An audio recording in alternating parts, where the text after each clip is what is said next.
pessoa falando que imita a Clara Martins.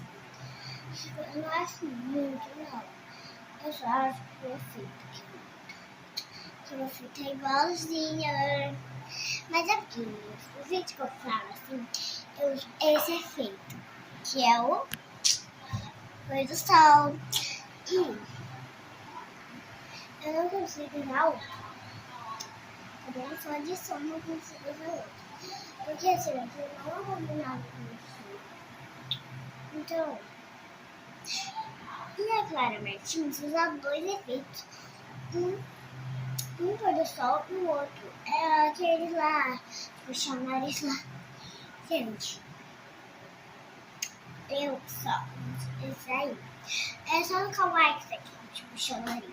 Então não vai dar pra mostrar pra vocês. Mas se vocês já conhecem, não precisa mostrar, porque você já conhece. E, gente,